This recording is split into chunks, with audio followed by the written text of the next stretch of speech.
Thursday. Not a day I usually see you guys. Sorry for the silence. I don't. I. This is one of those things I never think about. Copyright free music. So I was like, I really need to plan that out ahead of time in the future. And I thought about pulling up something on YouTube, but then ads are gonna play also between, and I was like, I don't really want ads just in the background between copyright free music. So I guess it'll just be quiet for a little bit. But welcome! Oh my gosh, I'm so excited. We are finally returning to one of my favorite segments, Talk Story to Me, where we're going to have an interview with an author. So tonight we're going to be talking with author Shana Silver, the writer of Mind Games, as you can see up in the corner there. Uh, why is chat not appearing? Oh, okay, there it is. Okay, there it is. Kevin McLeod, they've got tons of copyright free music. I'm gonna need you to DM me that, so I actually remember. I do vaguely remember this is something I looked into before as well. The problem was I didn't. Okay, I realize this is a simple problem I can probably easily Google to fix. But I don't really know how to download stuff off of YouTube. Um, and if I play it on YouTube, it's gonna have ads in it, which I don't want. I don't want that. So I gotta figure that out. That's definitely a me problem. I forget about it until I need it, and then it's like too late, and I'm like, oh, I'm a bad streamer. I don't do well. I don't do the things. But yeah, I figured I'd give it a few minutes for everyone who wants to join in to arrive. So we'll. Oh, thank you, Arg. Can you play it from Discord? I know how to do that even less. Unfortunately. Let me just make a quick tweet.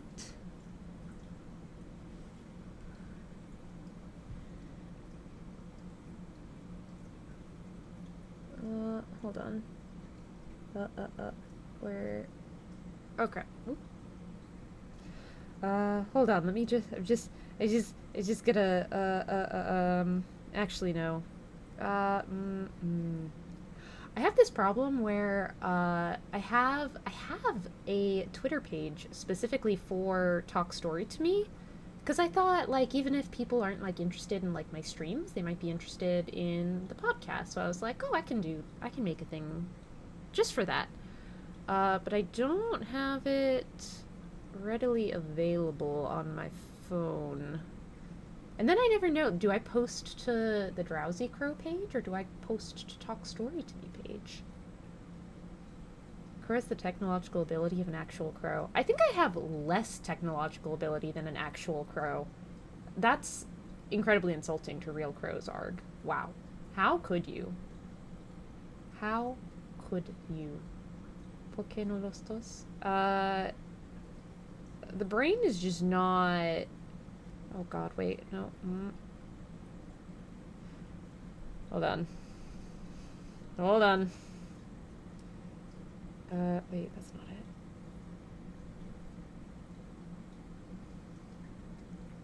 Okay, it's happening. It's happening. Oh crap, no, not that. Okay, fine. We're only. Twitter is giving me issues on mobile, so I'm just going to do it on the Drowsy Crow page.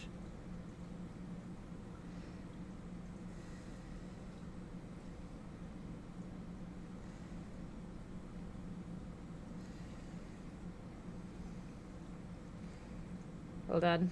I'm definitely prepared. I definitely thought of everything in advance, and I definitely didn't just wake up from a nap.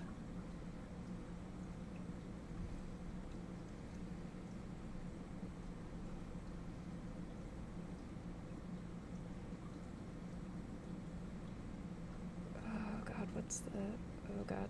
Oh god. What? Is that correct? Is that right? Uh,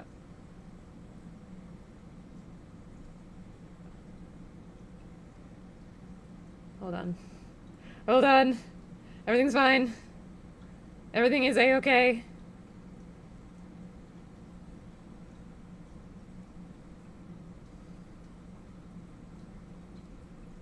Okay, okay. Everything is under control now.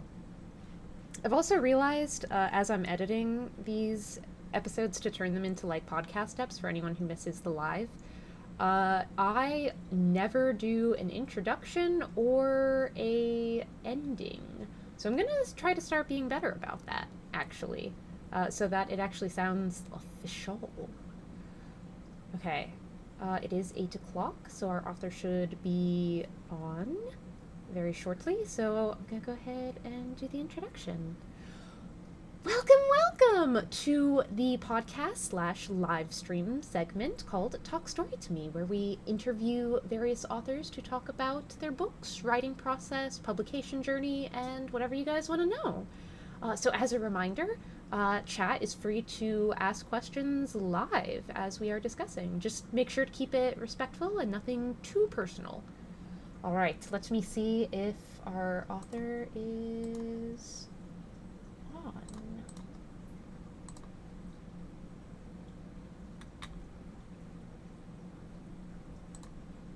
Wait. Oh god. Okay.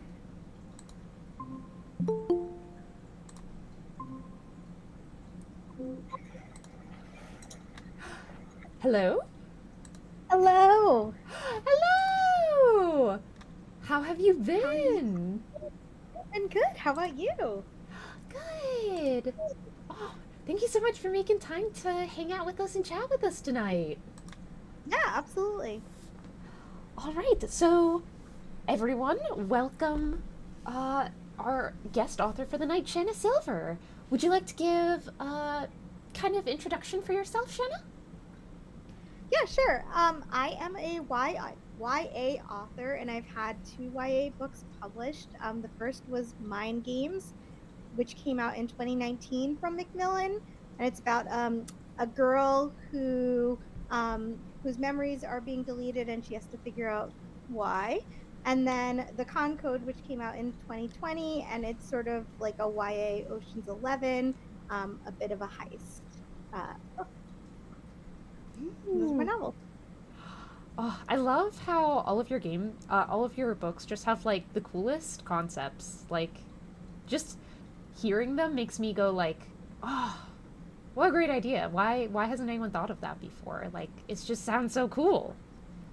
Aw, thank you. I got to those ideas by rejecting a lot of other ideas. So, Oh, so it goes. Was Mind Game, you mentioned rejecting a lot of ideas. Was Mind Games like the first book you completed, or had you written other projects before that? oh no, definitely not the first book I completed. I actually have a different book that was published under a different name first, another YA book. Um, that one was called Alice in Wonderland High by Rachel Shane, and that was also not the first book completed. Been writing since I was in high school, so I've got a lot of books on my hard drive that will never see the light of day, but that's okay. You have to I, write a lot of wrong ones to finally get the right one. it's true. It's true. I feel like that's a common thing I hear with like many authors. Like their first book published was never like the first book they wrote. Like very rarely is that the case. Yeah. So I think it's just some books are just for practice, and that's okay. Yes, I wrote my first one at 17 and it didn't have any plot or like character names. It was a lot of existentialism because I was reading uh, The Stranger by Camus in school. So that one should not be published. So it's fine. I I feel that. Like I think back to the things that I wrote in high school, and I'm like glad that I wrote them because it taught me a lot more about writing. But some things are not meant to see the light of day. Exactly. Yeah, I tried to read it back like 10 years later. I'm like, nope, not gonna happen. Oh. So then, what was the What kind of made Mind Games stand out to you for like one of the first ones that you published? Like, what made this book feel different than the books that you had written before that made you like confident that like this was one that was going to be published? I think Um, it was the concept. I knew I had hit on a really good concept, and I was able to distill it, into a very short log line, which I wasn't really able to do with some of my previous ones. But also, this was very high concept, whereas a lot of what I had written before was a little bit more quiet, a little bit less like instantly hooky. So I knew I had a really good idea, and um, I had done a lot. I worked on this book for the longest amount of time as well, because I wrote the first draft, while I was pregnant, actually, Oh. put it aside for a few years, came back to it, revised it, and I think I just put so much into it that I kinda knew it was the one. I had also gotten a really good response rate whenever I, like, queried it or anything like that, so, like, I knew I had something good on my hands. Oh, that's always a good sign when you're querying it and people are excited. So, Yeah. as a reminder for our viewers, querying is the process for when you, as an author, are seeking representation from agents who will then represent you and your book to sell to publishers. So, it is very hard to get like good response rates from agents. So, if agents are responding well to your query, it's usually a good sign that they think it's something that will sell. Yeah, and I ended up with multiple agent offers, Ooh. which I knew was a good sign. Yeah, it is generally hard to get even agent offer. I can speak. So to get multiple is very impressive. So Yes. you mentioned that like you really thought that the concept was a winner. What was it that like kind of made you keep coming back to this story in particular? Was it the concept, the characters, the world? Like what was it that really made you kind of keep wanting to work on this one? So it was probably the characters. I actually should probably mention that at, in the very early stages of the book, it actually had time travel in it. In the final version, it does not have time travel. So it iterated over the course of time, but I just kept coming back to the characters. And I just felt really connected to them. And I wanted to tell their story, even if their story morphed a little bit over the course of revisions. That is generally what happens. Revisions can Yeah. change a lot, but would you like to tell us about your characters? Like, what was it that like kind of drew you to these characters in particular? Oh man. Okay. Yes. So the main Sorry, starting with the I was hard trying to questions. remember the book. So the main character, her name is Arden, and I just really liked writing her because she is sort of a science genius. She goes to a school where all of the students at the school are working on like cutting edge technology and inventions. And so I really liked having a female STEM character, but I also wanted her to be like feminine and girly. So like even though she's inventing really cool technology, she's, wearing her shoes that she loves with the heels and things like Aw. that. So I just had so much fun writing her. And then the boy she meets, his name is Sebastian, and he actually has no memories at all. They've all been deleted. So I just had a lot of fun writing a character who was basically figuring out who he was from the start because he didn't remember. And that was really fun. Aw. And what a fun dynamic. Also, I just love the idea of like someone who like a woman who's smart but also like she's not afraid to like be girly or feminine. I feel like so often like I don't know, like I feel like not like other girls is like so prevalent in the YA genre, so it's so refreshing to like see someone like who actually embraces like femininity and like skirts and heels and stuff like that. I love that. Yeah, and like one of the characters in the book is a scientist, and she's inventing like I, I how do I describe this? Makeup that you use like using like a USB and like rather than actually putting like stuff in your face. And it was just fun to think what would, you know, teen girls want to invent. Aw. I love that. Also, that just sounds incredibly handy. Like, why hasn't this been Yes, invented yet? I Like, know, why? right? Oh, that sounds so fun. So, without spoilers for anyone in chat who hasn't read, what was your favorite part of writing Mind Games? Like a specific scene or story moment? Like, what was your kind of favorite moment in the book? Yeah. So, this is a slight spoiler, but not too much because it happens throughout the book and it happens pretty early on. But she's trying to figure out where her memories have gone, and she's able to get some of them back. But when she gets them back, they actually play out in reverse. And so I wrote those scenes backward.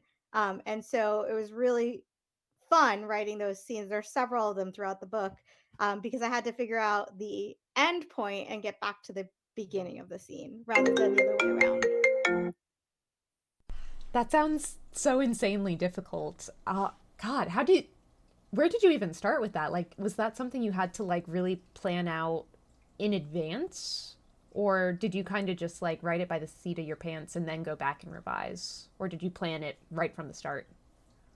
Um, I tried to write it by the seat of my pants, and I very quickly realized that is not possible. So I actually did have to very meticulously plan these because I had to figure out every single, action that happens. Like this character walks forward to the dresser, and so now they had to go backward from the dresser, like that kind of thing. So I had to plot out those scenes very specifically. Oh, that sounds so difficult to actually write, but so much fun to read. Like, what a cool experience. Oh, I can see why that drew you. Yes, so I loved writing those scenes, but they were very difficult and even harder to revise because if you change anything in the scene, you kind of have to like rework the whole thing to still work. I could see how that would be very difficult, as if it is not difficult enough already to be Yes. revising, but to have it be that minute of like details. Oh, that would be so hard. Oh, Yes. we do have some questions from chat. Uh, Yeah. two questions. How did you come up with the concepts for inventions you think a teen girl would want to invent? Were they things you've previously thought of in life or something else entirely? Oh, really good questions. And I wish I had a very good answer, but I just was kind of brainstorming what inventions could be. And I made a whole list of various things that didn't exist. But it's not like I was thinking about it in advance. I came up with the list for the book. But that's basically how I did. I just kept brainstorming until I hit on something I liked. But good question. Yeah, because I'm trying to think if I would even know. Like, I guess I because mean, like I did a lot of research on like futurism sites, like, what are the technologies in 10 years from now? And so I would kind of look at those for inspiration. Although I did not take like ideas directly from them. Like I didn't see anything about like whiskey makeup, but um that's sort of how I came up with that. oh, that's really cool. I'm realizing I do not have much of an inventor mindset because like I was trying to think of like what I even would have wanted to invent in high school and like drawing absolute zero blanks. I So, also when I was very young, and I'm definitely gonna date myself here, but on Saturday mornings there was a show on, or like a real life show where teens would go on and would show the inventions that they had made, and they were real prototypes. And I remember like this one girl had taken like a drill and replaced the drill part with a fork, and she used it to twirl spaghetti like automatically. And so that really stuck with me, and I think that's probably where this book stemmed from initially, just watching that show as a teen, being very jealous that I wasn't on it and wanting to. that's so cool. So there's like a lot of like invention and like science in this book. Have you and you mentioned being jealous that you weren't on like that really cool sounding show. Are you have you like I'm trying to figure out how to like phrase this. Are you like an inventor yourself? Are you very like interested in science or was this all stuff you had to kind of research for this book? I mean, I'm interested in it in that I like to read sci-fi, but I am not an inventor. I don't work in science. I work in like the tech industry, which I guess is a little bit sciency, but I'm in the project management side, which is definitely not. Um, no, I have no background. It was all research, honestly. Ooh, wow, that sounds like a lot of work. So how much of like writing this book was like what percentage of it would you say was time spent like on research rather than like writing the book itself? Ooh, I mean, it's really hard to quantify because I did it over such a long period. Each round of revisions, I would realize I needed something else. So I would research that topic and put it in. But I feel like a lot of writing is actually research, and the actual act of getting words on the page is only a small part of it. It's revising, it's researching, it's planning, it's thinking. I mean, I probably spent just as much time researching as I did lying in bed thinking up the next scene, you know what I mean? So, probably a lot. I mean, that makes sense. And it's hard to like really differentiate like the writing from the research. Uh, Yeah. oh, someone asked if the show was called Dr. Fad.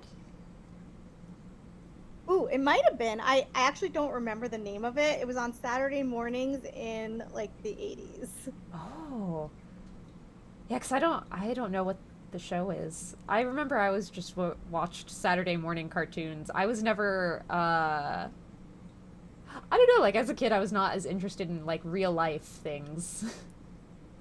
Yeah, I just like this one. They were all in, like, a room, and I just remember the kids would stand up and show their inventions. Oh, that sounds so It cool.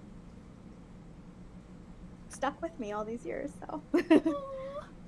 So, how I know you briefly mentioned that like some of the inspiration for like mind games came from watching this show, like with kids like presenting their like inventions and such. But what was kind of the starting point of the story? Like, what was your like? How did it start? Was it like the idea of the overall plot? Was it the characters? Like, what was kind of the jumping off point for you for this one? Yeah, so my initial first draft of this was called The Cloud Book because the initial seed of the idea I had was a girl uploads her memories to a cloud and then they get deleted and she has to figure out why. So I guess I started with the concept, but the characters, once you have the concept, it's not even worth writing until you've got the right characters to tell the story and then the right story to tell for that concept. And so once I had the idea, it was about figuring out, who is the girl? Why is she uploading her memories? And then, of course, like who's deleting them? That part's very important too in a mystery. But that's sort of how it started. The concept came first, but I immediately shifted to figuring out the characters. And then, once I knew who she was, what does she want? What's standing in her way of getting it. Obviously, she wants her memories back, but there's got to be other um, things driving her throughout the story. That makes sense. And something I feel like we don't get to hear about as much from authors is kind of the revision process. So you kind of already mentioned like some of the changes, but like how much of the story changed from like that first initial draft to when you sold it to when it was actually published? Like I was wondering if you I could mean, kind of talk about some of the differences without spoilers. yeah, for sure. I mean, the biggest change, as I already mentioned, was that my initial draft had time travel in it, and it actually did have time travel in it when I sold it, and that was in the call with my editor. She said, "Would you be okay with removing the time travel?" And I was like, "I'll do whatever the story needs." That was the biggest change because that changed. I pretty much had to rewrite everything in Act 2 and Act 3. Act 1 was mostly the same, but Act 2 and Act 3 had to change almost entirely. The other things that changed, I combined characters. So originally she had two best friends, now she has one best friend. And that was because we just didn't need the other best friend, and she was clouding up the story for no reason, stuff like that. And Um, I'm I think that the other big change was that some of like the inventions that the teens were working on shifted a little bit, but those were more minor. But the biggest changes were reducing the characters and time travel, which no longer is in the book at all in any shape or form. Man, that must have been so hard to like completely take out such a major element. That wow. Sorry, I was just thinking about like the complexities of how much that must have shifted, like I everything. mean, it definitely required rewriting almost the entire second and third act with a new plot thread, I guess. We sort of end up in the same place and have some of the same beats throughout, but it's sort of the reasons why things happened changed and on some of the scenes changed. I also gave the main character more agency. Um, in the draft that sold, sometimes she had things happen that she wasn't instrumental in causing, and now she is instrumental in causing those things. But yeah, it was a big shift. I The first thing I did was like figure out, okay, which scenes have the time travel in it, and then I started taking that out and then figuring out how I could piece it all back together. Yeah, God, I'm. That still just sounds so daunting. So how did you go about like the actual process? Like, did you have an outline and you just like outright deleted anything that had to do with time travel and then you rewrote it, or did you kind of like try to keep as much as you could but just like refit it around there not being any time travel? Yeah, so the my process is definitely to outline. So what I first do is I take out all like the really little easy changes and I make those first without outlining like the stuff that's like, oh, change this sentence. I had a few of those things just so I could feel like I've accomplished something. And then it's really about going line by line in the edit letter and taking the suggestions or the advice that was being given. And um I use Scrivener, so you can have each scene as a separate almost like document, and then I went scene by scene and I would put notes in the note section in Scrivener for that scene that basically tell me what I needed to change for that scene to meet that note. And then there could be like 50 notes in the edit letter, so some scenes might have like a lot of different things that needed to change. And then as I started doing that, I started to realize which scenes I could, keep pretty much as is. Like I said, the first act remained pretty much the same. There wasn't a lot of changes that needed to be made. So it was really just acts two and three. I would start to add in placeholders for where I realized new scenes would need to go and what those would be. So it's really just tackling it piece by piece. And then it comes together through that process. As so And then you have many to write it. projects That's do. the hard part. Oh God, it always is. The planning goes great, and then you actually get to the execution. It's like, oh God, oh no. Yes. So I realize I should have probably asked this earlier, and then we do have some questions from chat. But Yeah. why did your editor ask you to take out the time travel? Was it just to kind of streamline the plot, or like why was that taken out? To be completely honest, the story didn't need it. By taking it out, it wasn't actually missing anything, and it helped really clarify the goals of the characters, the mystery, because before it was muddled. It was the same mystery. Why are her memories being deleted? But it got muddled with all this time travel stuff. And by taking it out, it just everything worked in a much more streamlined way, um, and was a lot easier to understand. So she was right. It didn't need it. I always love hearing about things like that, like the things that like we as authors like originally think are like instrumental to the story, and then a professional editor comes along and is like, actually, I know how to make this even better, and it's always just like mind blowing. Oh, Yeah. And when I read it, I was like, oh my God, yes, I don't need this. It works just the same without it. oh, that's so cool. Okay, we do have some questions from chat. You Sure. mentioned going to futurism websites to do research. Were there any particular methods you went? Uh, any particular method? methods you used while doing the research, i.e., just taking bits and pieces of different ideas you think were cool, or did you use those as jumping off points to create your own ideas? Um, I would say both. So I would just read article after article, and um, in some cases, reading an article would give me an idea, so it was a jumping off point. And in other times, I was just looking for inspiration, so a general sense of like, okay, so this article is talking about all these cool things you can do with bio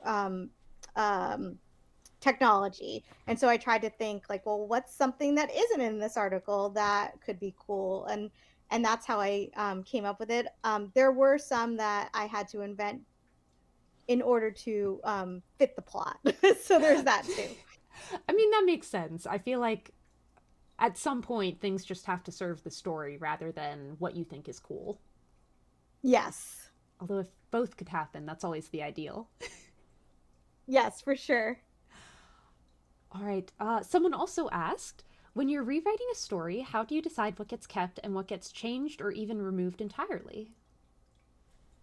I should probably know who actually said this, and I don't, but there's a piece of writing advice that I'm sure you've all heard, which is kill your darlings. So I try to be very ruthless when I'm revising, and not get precious about anything that I like. If it doesn't work, it doesn't stay. And it's really about you basically start very high level and then you go down to even just the sentence level. So I'll first Mm-hmm. start by making the big plot cuts that I know need to change to meet the direction that we're going with the revision. Um, and then from there, I go scene by scene and I figure out which scenes don't need to be there. And then it's within the scene, which moments in the scene don't need to be there. Or like big picture things like characters, which characters don't need to be there. And then eventually I do a pass where I literally go line by line and I'm like, does this line add to the story or can I cut it? Or even this sentence has 16 words. Let me get it down to 10 or something like that. So you just start big and work your way to small. So whenever you're on the fence about like whether or not an element is needed in the story, how do you kind of decide like whether or not to cut it or keep it? Like if you think I can't tell if like this character should like actually be their own character or if they could be combined with another character and still have them perform the same actions. Like how do you make that decision? Yeah. I typically find if I'm questioning something like that, there's a reason for it. And so it probably does need to go. So I tend to err on the side of deleting it. Although sometimes I don't want to or I convince myself it's there, I'll usually mark it somewhere, either like in the Scrivener notes section or just like in a separate file that I keep. And then I'll go back and I'll reread and then make a final decision like, did that actually belong there? I would say almost 99% of the time I end up cutting it. I mean, I feel like you said, if you're questioning it that much, there's probably a reason why. So that makes sense. So Yes. moving from mind games to Concode, which Yes. was your second book under the name Shana Silver, what what was it? Sorry, I'm struggle to like put the thing I want to ask into words sometimes. Like, what was kind of the process moving from mind games? Because you went directly into Concodes, right? Because the publication dates were only a year apart. So, what was it like going immediately from mind games into your next book? Yeah, I mean, part of it was that Mind Games, by the time, Mind Games had finished, um, what's the word I'm looking for? Had gone into copy edits. I had already had a draft of the con code written, so that's partly why it was so speedy is because it already existed. And that one needed a lot less sweeping revisions, let's say, than Mind Games did. So the editing process went significantly faster. Um, but yeah, I mean, I basically submitted it as an option book, and they bought it, and then we edited it. But again, the changes I needed for that were much more scene level changes and not major story revisions. So it was a lot easier to revise. I had more revisions to do in the first 100 pages for that one, and then rest of the book was I had fewer revisions, I guess, which is sort of the opposite of what I had with Mind Games. Um, and it was really just rewriting the entire first act because actually it originally took place in jail. It no longer takes place in jail. It takes place in high school, just the first act, I mean. So I basically got rid of that and reset it, but it was um, a lot of the same things happened. It just was in a different setting. Oh, okay. For our viewers, an option book is sometimes when you sell a book to a publisher in the contract, they will have a provision where you can agree or disagree, but you basically have the option to sell them the first look at your next book, and the publisher can decide whether or not they want to buy that book. But basically, it's just Yes. like a first look for this publisher that you sold a previous book with. Uh, Sorry, I got a little jealous when you said there weren't as many revisions required. So were you writing were you writing Concode like while you mentioned it was already written? Were you writing it while you were doing Mind Games, or was it before you even sold Mind Games? It was before I had sold Mind Games. So what actually happened with Mind Games is that I had an agent and went on submission. It did not sell, and then I put it away for 4 years. And then 4 years later, I brought it back out, and then I tried to sell it, and that time it did sell. So I had 4 years since I wrote and tried to sell Mind Games the first time, and so I wrote a bunch of other stuff, and one of it was the con code. So it was a full draft. Oh, nice. And I feel like that's just a story that goes to show like just because a story might not sell at like a certain time doesn't mean that the story is like bad or lacking in any way, but it might just not be matching up with like the trends of the time or the market. So just And that's don't make exactly what it was. The market wasn't into sci-fi when I first tried to sell it, and then it was.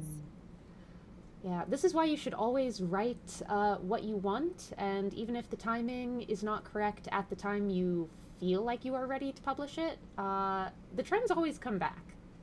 There will always be a time. It may not be the exact moment you hope it will be, but don't write to trends, write what you want, and the trends will come back.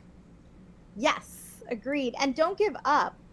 It went on submission. It didn't sell, but I never gave up because I really believed in it. So I tried again.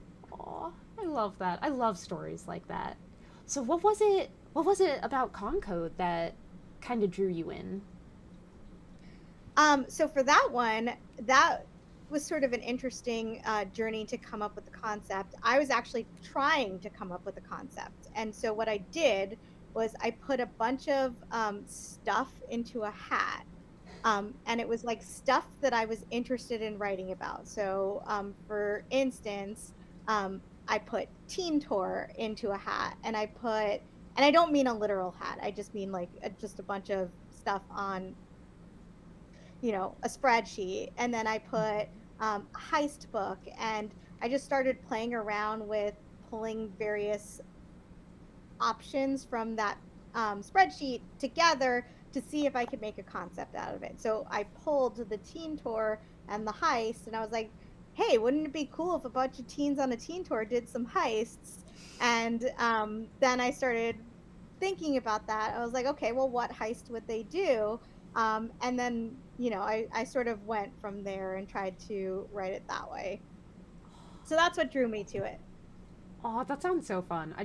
God, heist books are already just so fun. But what?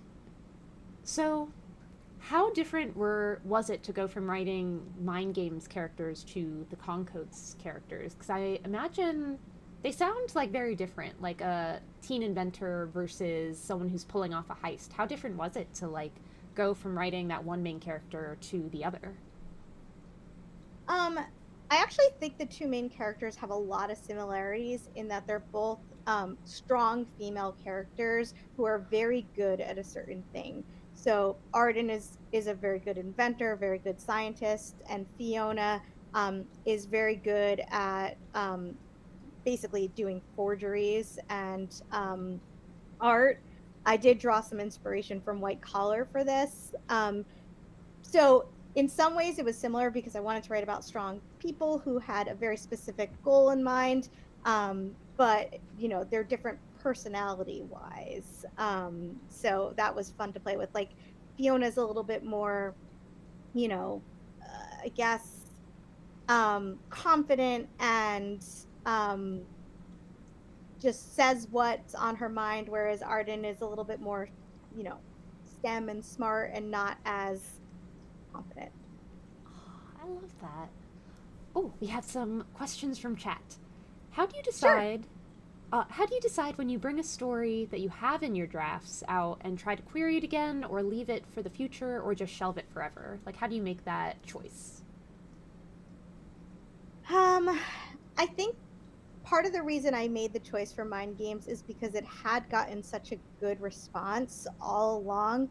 Like a lot of the rejections that I got from publishers were like, "We really like this, but the market just isn't right for it." And so I felt in my heart that there would be a time for it. And then sort of the opportunity arose a few years later to submit it somewhere else that I thought it might be a good fit for. And they did buy it. So it was a good fit. So I guess in that it was partly the responses. I knew that I had something. I just needed to wait until the time was right. Um, but there's also a gut feeling.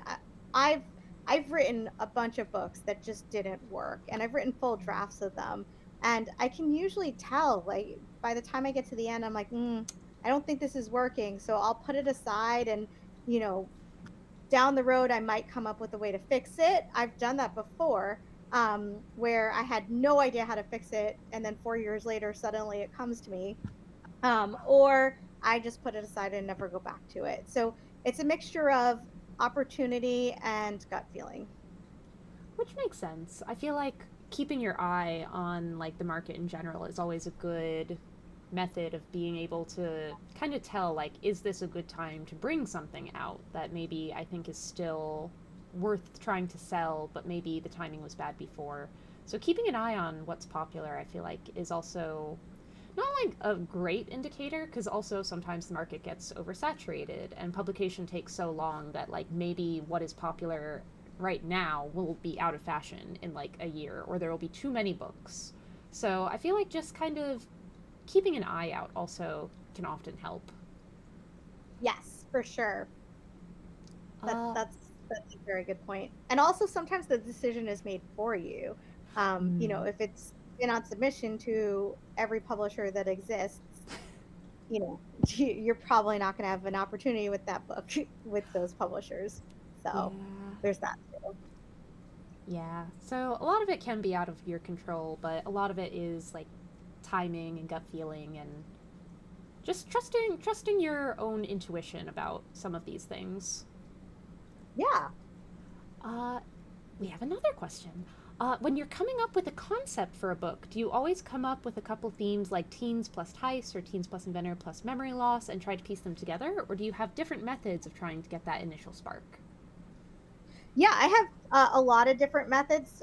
That's sort of my favorite one is to just put a bunch of things that I am interested in writing about and seeing what I can come up with. But another method that I've used is to put movies that exist or books or whatever it is, and then use like a random generator to put two titles together and then see if I could write a log line that's like if you're pitching it as like, in the vein of this and this sort of thing, like you could take like Star Wars meets like When Harry Met Sally or something, and then what would that look like, and then from there you obviously put your own spin on it, and it's not the Star Wars characters or anything like that, but I've used that before.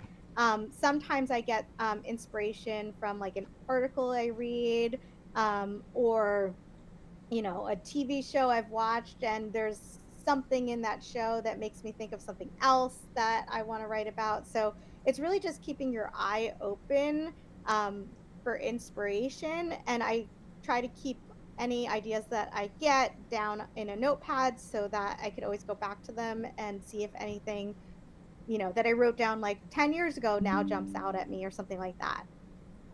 You mentioned before that you weren't much of an inventor, but I feel like you are just with how you come up with story ideas. That sounds so cool. Yeah.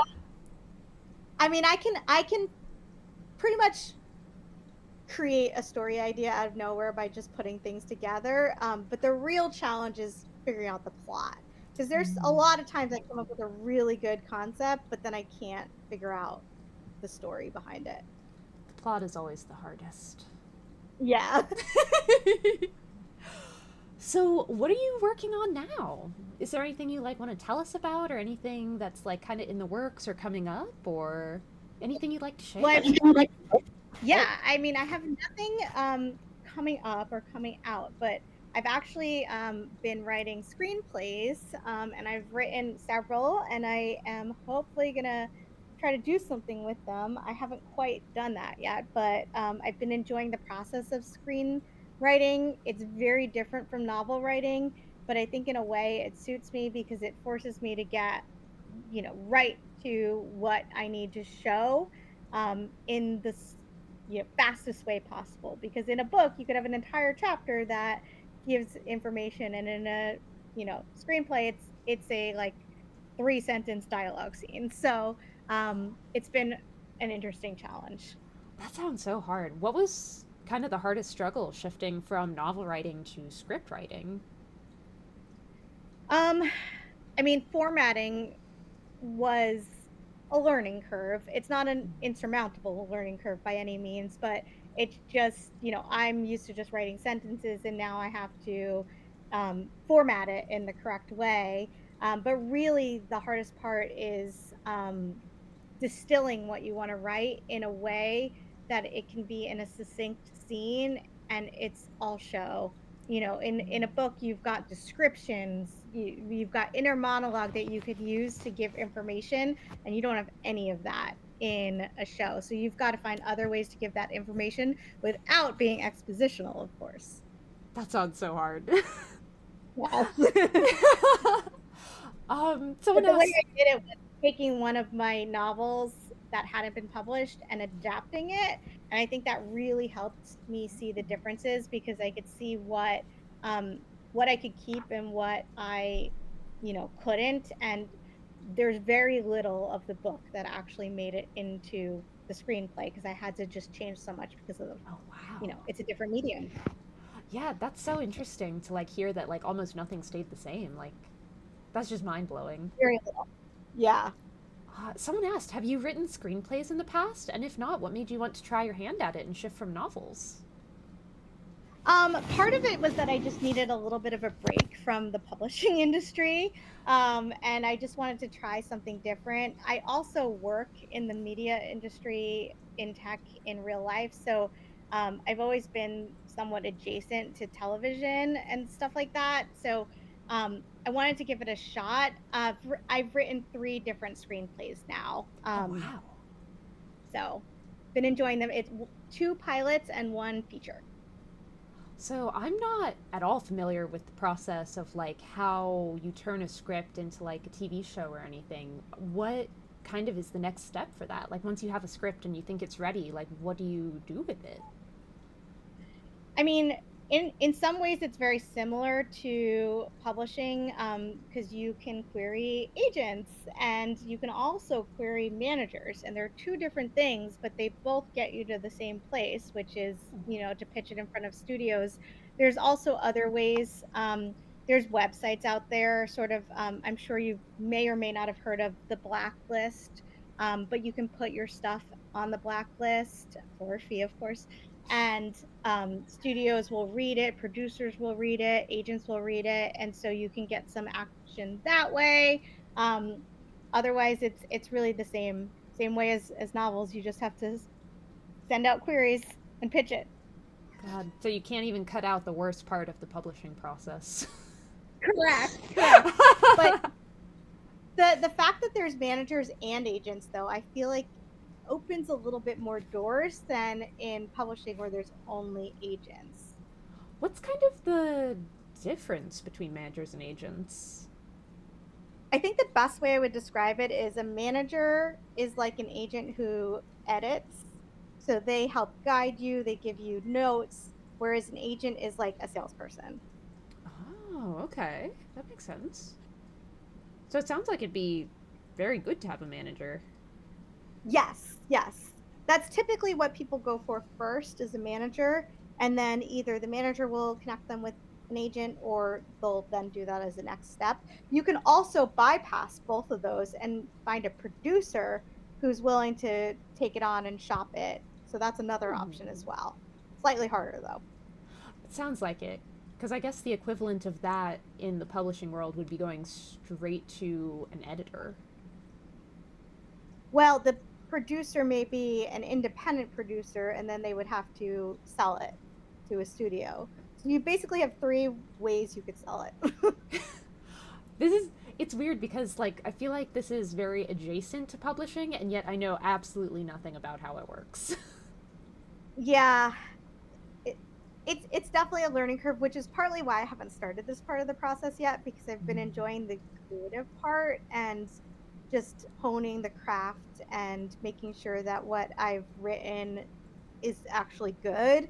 Um, and then I'll dip my toe into trying to sell something. The good thing about screenplays, though, is that there's minimums for payment, and they're Ooh. pretty high, and that is not the case in publishing. Yeah, it sounds. I feel like from everything I hear, like outside of the industry, it does seem like the screenwriting and producing industry has their shit together, like way more than publishing does, which is Yeah, really nice. yeah, yeah. No. Because if you can sell it to a place that works with the WGA, like the minimum for a first draft is something like $80,000, which is Holy very nice. crap! Uh, as Yes. as a reference, when I sold my first book, it was for $10,000. So Yes. to Same. com- to compare, it is 8 times more. Yes, and that's just for the first draft. You can get more for if you do the revision, but they don't always contract you for that. Oh man.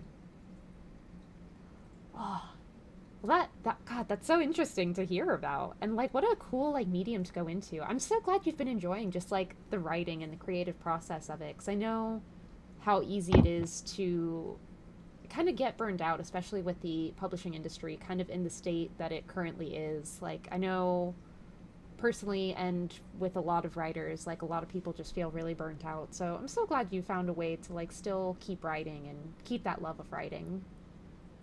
Yeah, and that's pretty much exactly why I switched. I needed a break. I did reach some burnout. I found that I the novels that I was writing, I just kept writing myself into corners or Mm. I would finish it and I knew it wasn't right and so I just felt like I needed a creative um renaissance, I guess. I just needed a way to boost my creativity. Yeah, I'm glad you took the time and experimented with other mediums and just wrote for you. I'm so glad. Yeah, Oh. me too. This has been fun. Well, good. And that's the most important part. Yes. Oh, have another question from Chad. With all of Sure. this talk about the difficulties in the writing industry, what keeps you excited to write or want to keep going as opposed to lying down your pen for good? Laying down your pen for good. I use writing as a de-stressor. You know, I've got a very demanding day job, let's say, and so I'm stressed at the end of the day, and so I just need a way to get that out of my body, I guess. And one of the ways I do that is by creative writing because I can just escape from everyday life and live vicariously through the characters that I'm writing about. And I just find it a really cathartic activity. Although I should probably exercise more as well. I feel like I'm on the opposite. Writing has become more of a stressful thing for me because of like everything happening in the writing industry. But I have been running a lot more recently. That's awesome. Yeah, and I mean, it was stressful for me, and that's why I had to stop the novels for a bit because the pressure to try to sell was getting to me. So I wanted to do something where I didn't have that pressure. Um, but I would like to sell something if I could. So I know what you mean. but yes. But I'm so glad you're still enjoying writing and you found a way to keep writing that doesn't have as much like outside pressure on you. Yes, for sure. All right, do we have any final questions from chat before we wrap up? Oh, do you hope to be able to get back into the novel writing industry, or do you think you'll stay with screenplays for the foreseeable future? I think I'll definitely go back to the novel writing industry at some point. I'm not entirely sure I'll go back to YA. A lot of what I'm writing in the screenplays are adult characters. I've been enjoying that.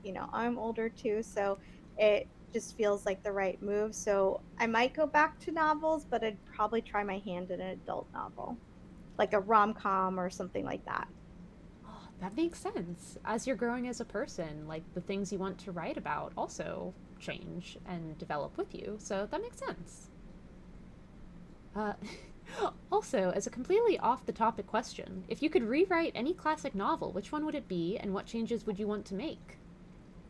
So I did rewrite a classic novel, actually. I rewrote Alice in Wonderland, and I set it in high school, and it was a very, true to the original novel retelling in that it goes pretty much scene by s for scene. Of course, there's some extra scenes in there, but I hit all the major scenes, and I sort of reset them as they would be in high school. So, like, the Queen of Hearts was the queen bee of the school, and, like the Mad Hatter was, the hot boy that she is interested in, and the caterpillar character smokes a lot of weed, like that kind of stuff.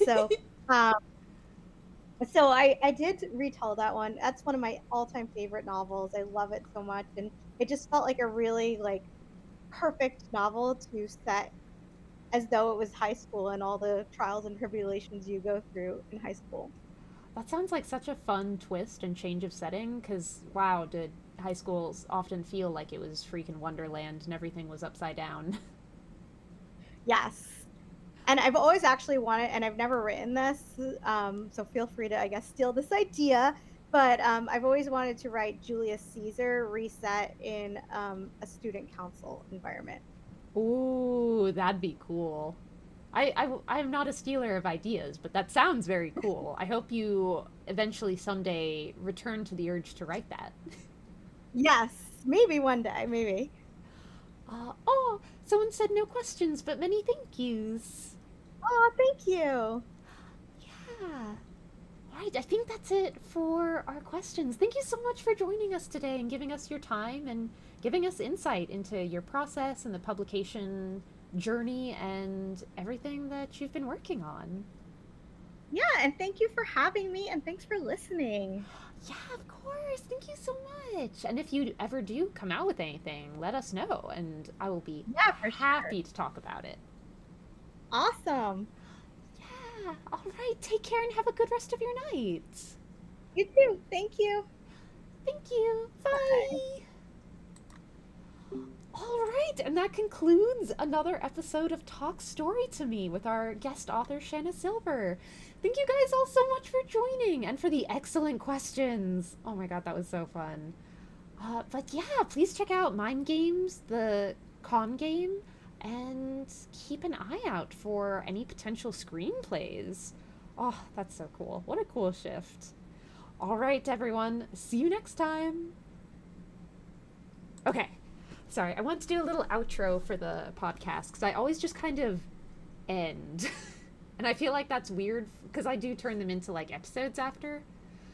Oh, thank you guys so much for being such a good and active audience. And thank you so much, Kel Wolf, for the raid. I don't know if our raiders are still here, but thank you so much. I didn't want to talk out loud when the raid happened because uh, I didn't want to like distract our author or like get off topic.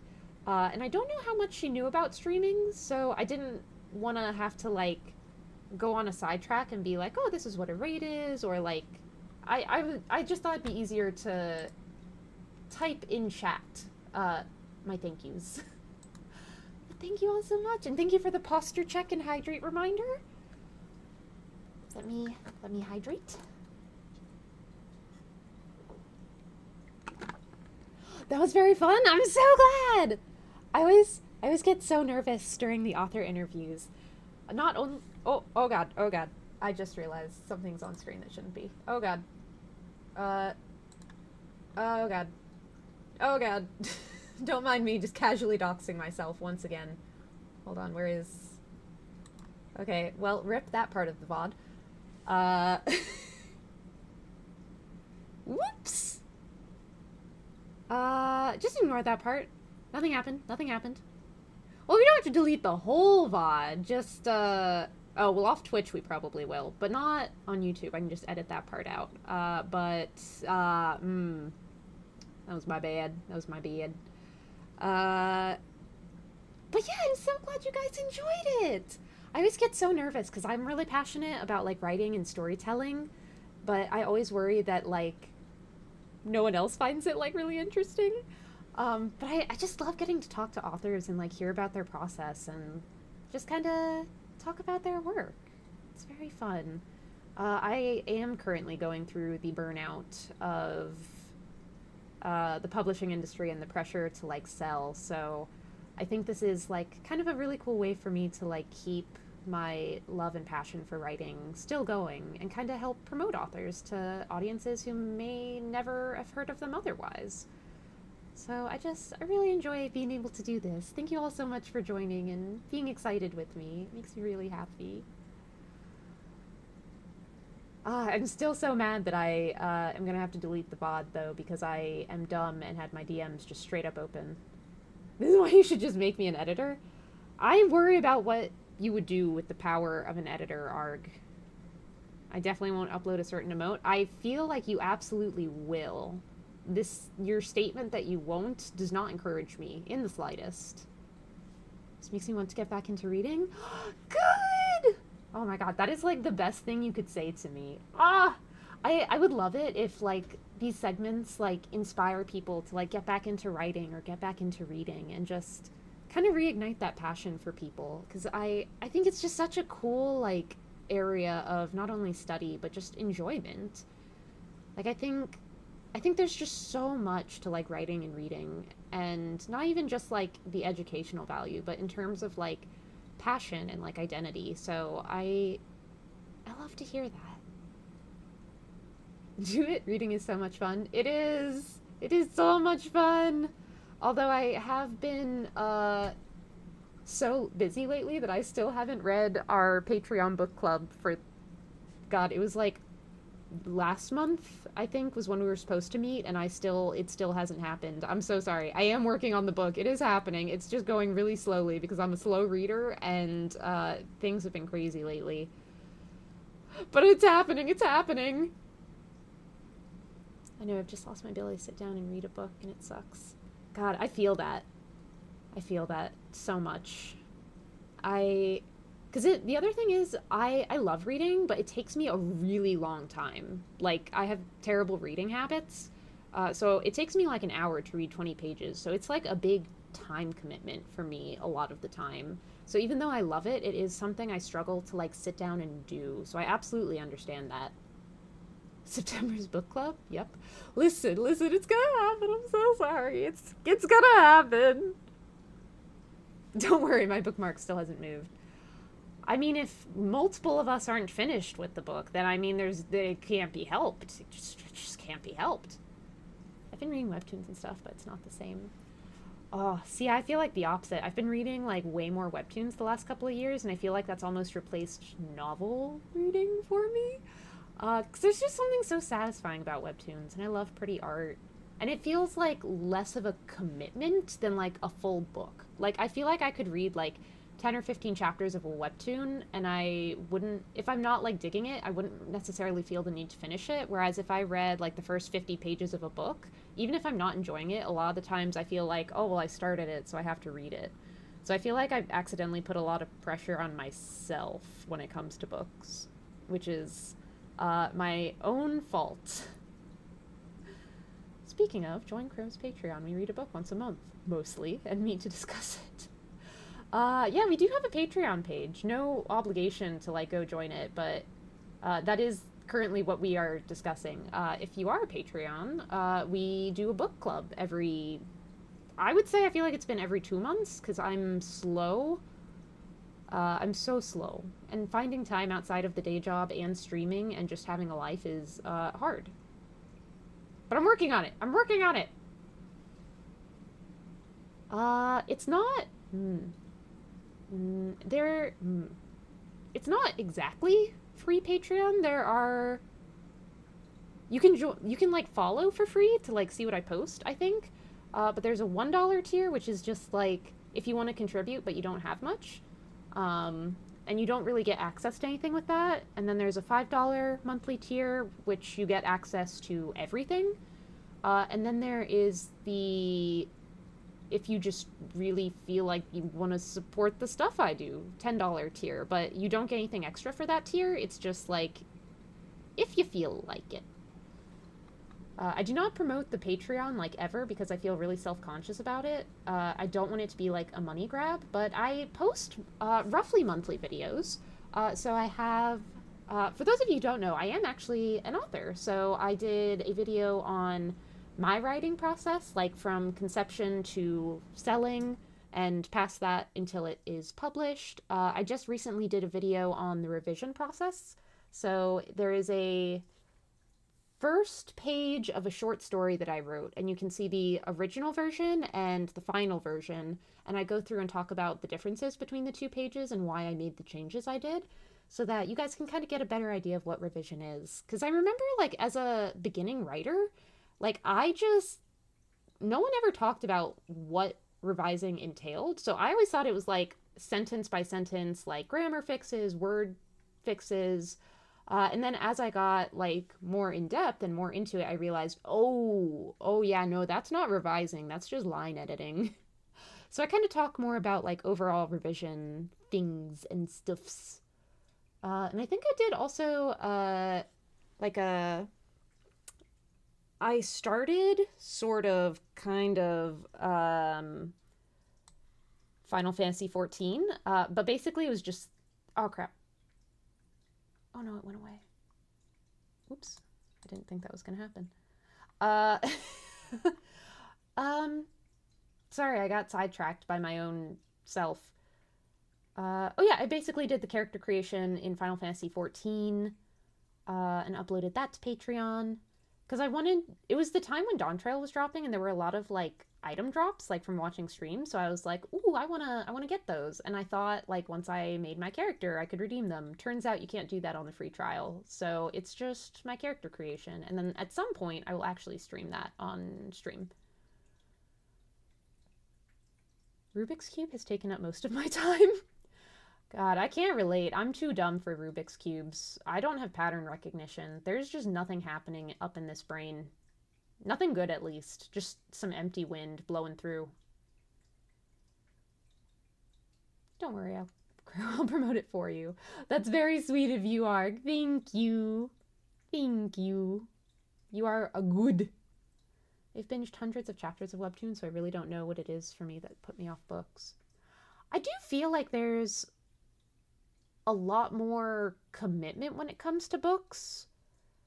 Like there's a lot more like visualization, and it's harder to like I don't know if this is the case for you, but it's like easier to skim in webcomics. Like if there's something like boring happening, like I can just go to once it's done and I can kind of skim the text to like get an idea of what's happening. It's harder to do that in books, especially if they're like high concept books, because you kind of almost always need like that explanation. Howdy, howdy, Phoenix! You have come right at the end of our author interview. I feel so sad I'm gonna have to delete this VOD. Oh, at least on Twitch. It will be up on YouTube, but I'm gonna have to edit out the part where I accidentally doxed myself. Again! Why do I always do this? Oh. Arg's just promoting all of my things now. Thank you, Arg. You are a good mod. Speaking of, next Friday is going to be our special birthday. Wait, our special mod's birthday? So be ready to celebrate next Friday. His actual birthday is on Wednesday, so if you want to drop. Yes! Yes, Arg, yes! It's your turn now! It's your turn! So if you want to drop some birthday wishes for him in the Discord on Wednesday, October 30th, you definitely should. He is a good, he is great. Crow docs. The sad part is this isn't even the first time I've doxed myself, full name and all. But we're gonna fix that. I mean, it's not a big deal because I did at some point plan to be like, hey, this is my real name because I am an author and I want to be able to like talk about my books and stuff like that. Also, I feel like, I don't know, I don't like the pressure of like keeping a secret because I'm very bad at keeping things secret. Like, I've almost doxed Shadow so many times by accidentally saying her real name. So it's not like a big deal. Like, I don't really care.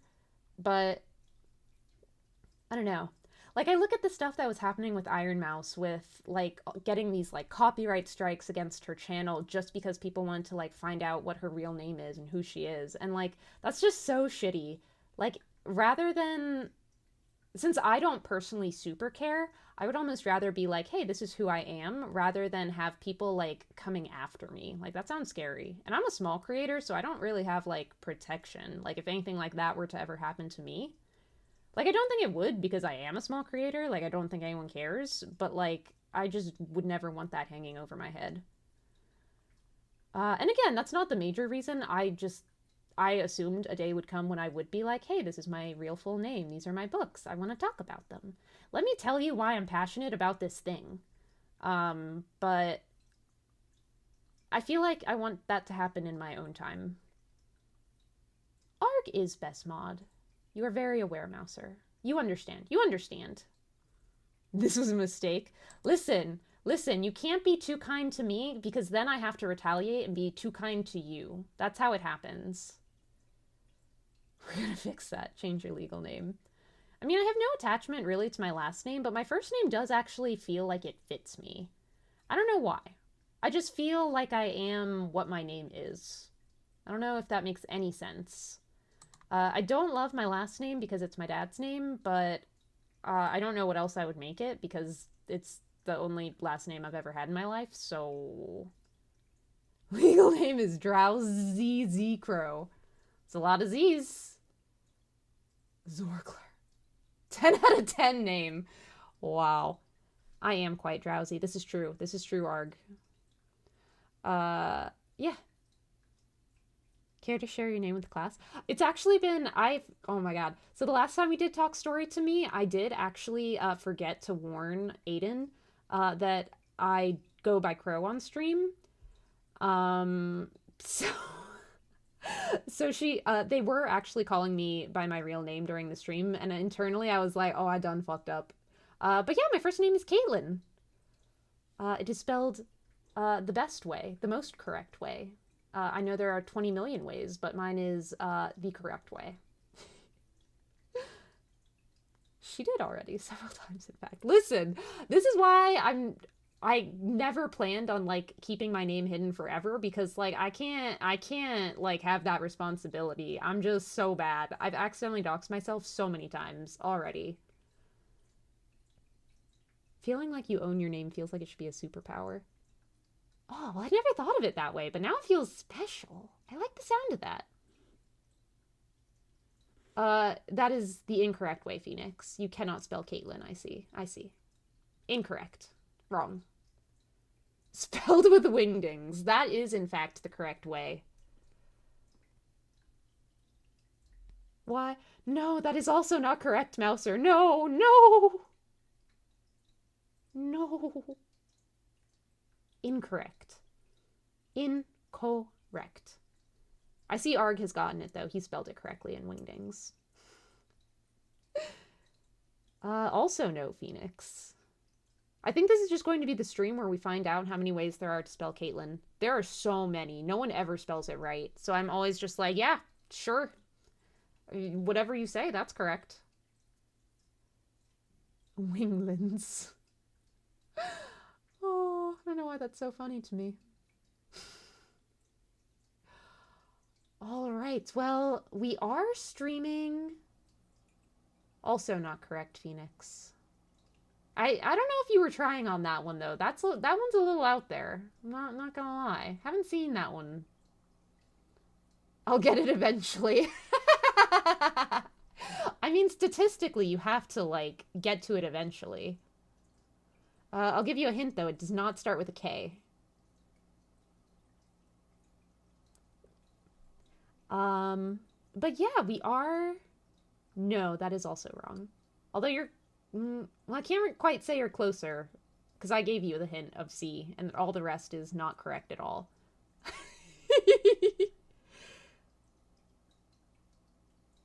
Quaitlian.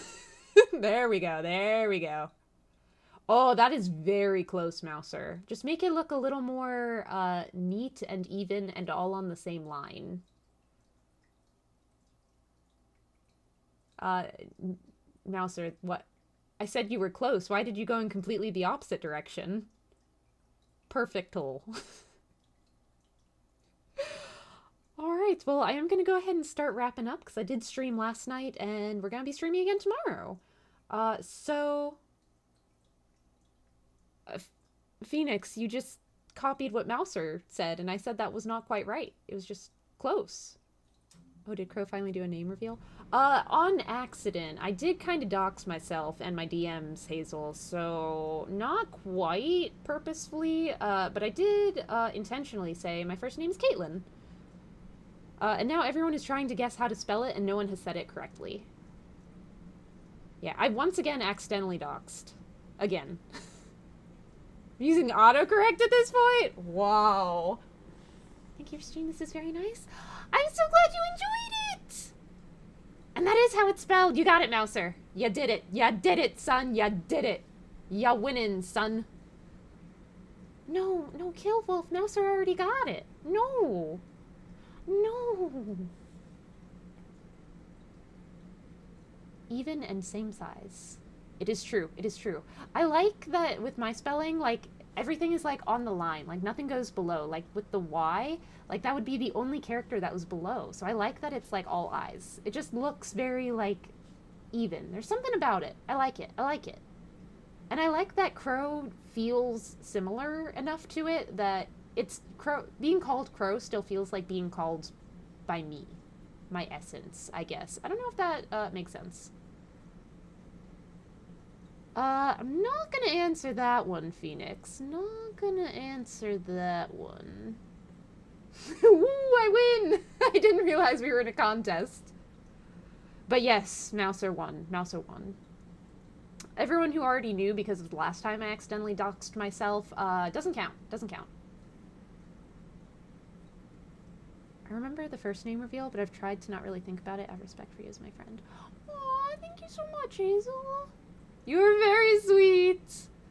I mean, I was kind of talking about this earlier, but I did always kind of intend to eventually at some point, like, just come out and say what my whole name is and who I am, because I want to be able to, like, talk about my books and stuff and the things I'm excited about.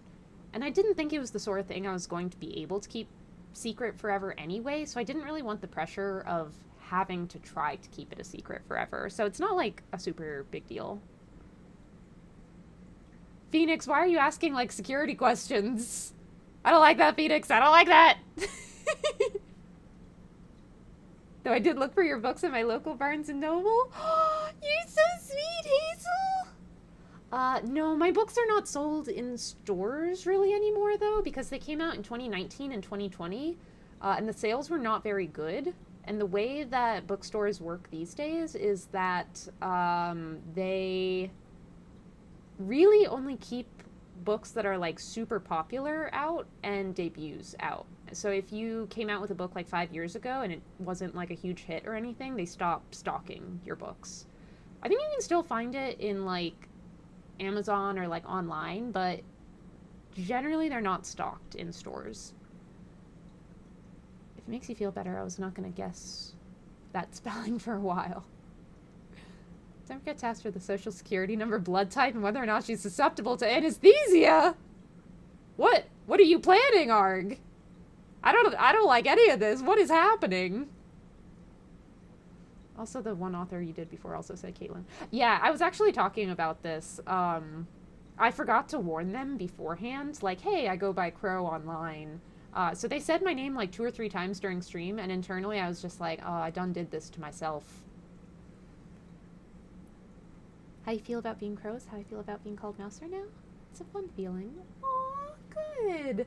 I love it when, like, a name that you choose for yourself just feels like you. Like, there's something so satisfying about it. Like, I never thought I would feel so comfortable, like, with this identity. It's just, there's something about it. I really love it. If she doesn't want to answer anything too personal, how about telling those 3 funny little cards on the back of your credit card? Phoenix, something tells me I'm not gonna do that. To be fair, I think I've also doxed my first name too on your Discord. It's so hard not to. Like, some random thing will happen, and, like, I just didn't even think about it. Like, I had no idea that, like, once I closed out of, like, Google Meet, my DMs would just pop up. I did not account for that. Things just happen. And in your stream from Helldivers, you wondered who that name was. Oh, that's right. I forgot about that. That was so long ago. I did not remember that. I deleted that from my brain. Seems like you're preparing to steal her identity. I'm pretty sure Arg and Phoenix have some kind of plan to, like, kidnap me, kill me, and steal my identity. I'm a little concerned. I accidentally kind of doxed someone's location because I mentioned the name of the store they were at on accident.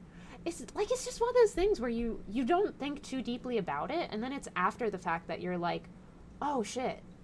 It happens. Like, on accident. Like, it just occurs. It's just something you don't think about. Like, you just mention it because it's like, it doesn't seem like a big deal, and then only after the fact are you like, oh god, I just gave away something important. But, like, when you're talking about it at the time, it just feels like a natural thing. Like, it's just everyday life. I just want to wear your skin. Arg, I hate that. I hate that. Why would you say that? People want your identity. You came at an interesting time, Shadow. You have joined at a very peculiar time. A very peculiar time. Freaked out and felt really bad. Oh, I'm sure it wasn't too bad, Mouser. I just want her skin so I can hang out in your light blue living room. I really don't like these sentences that are coming out of you, Arg. They're really disturbing me. They're really disturbing me.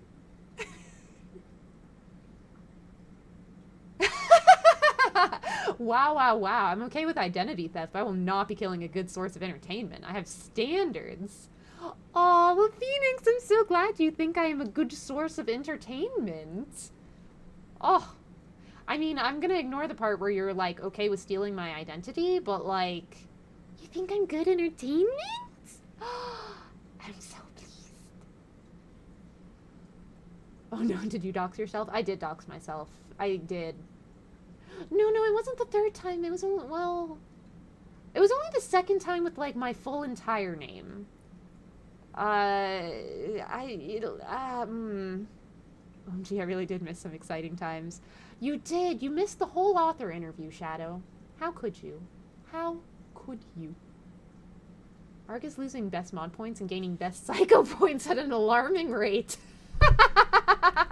I feel like he was already maxed out on the psycho points, especially after watching Liar's Bar. I was like, OMG, Crow, now I'm gonna know who you are. You say as if you have not known who I am IRL for the last, like, 15 years. Wait, is it 16? I met you when I was 14, didn't I? Have we been friends for more than half of my life? I maxed out the psycho points. Have you seen the Liar's Bar stream? Exactly. The one brain cell that Arg, Shadow, and I share is fully functioning. Just not for all of us at the same time. Sarah's in here for the interview. Also, oh, no worries at all, Hazel. I'm sorry today wasn't better. Hope you're resting up and taking care. The VOD will be up on YouTube.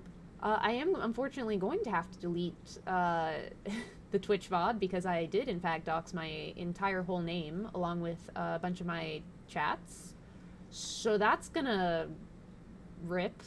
But once I edit all of that out in video editing somehow, once I discover how to do that, then it'll be up on YouTube. And eventually the podcast episodes will be out.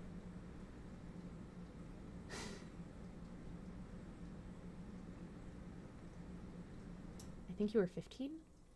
Was I? It was freshman year of high school for me, so that would have been 2013. Wait, no. I can't count. That would have been 2008. I was thinking college for a minute. That would have been 2008, so I would have been 14.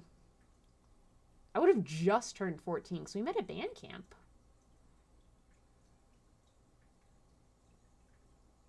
Shared brain power is fantastic. Oh, except for when one other person has the brain cell and you're just kind of like, well, I need that right now, but you can't get it back. I'm the psycho side of the brain cell. Crow is the entertaining side. Shadow is the ... When the brain cell is resting side. I'm just so happy that you guys consider me entertaining. That's two different people who have said I'm entertaining tonight. This is wild. Does your last name start with an S or a D? No. No, I was a freshman in 2008. I was thinking college for whatever reason. My brain just stopped. Because I graduated high school in 2012, and then I was a freshman in college in 2013. Wait, at the end of 2013. Crow leaks her chats and goes, whoopsies, your average guy leaks the group chat and has to flee the country. I mean, even the DMs that like accidentally showed were just like me talking with Shanna and being like, oh, hey, logistics, let's work things out. So I feel like it wasn't like anything that bad. I don't know. I'm trying to think if there are any like chats that I have that like I would be embarrassed if they were leaked. But I don't know. I feel like I just don't really say things if I think I would come to regret it. I don't know. Unless it's like an in the moment anger thing, which I am guilty of, as we all are as humans. But I try, that happens like not that often, so we'd have to like really scroll back through the DMs.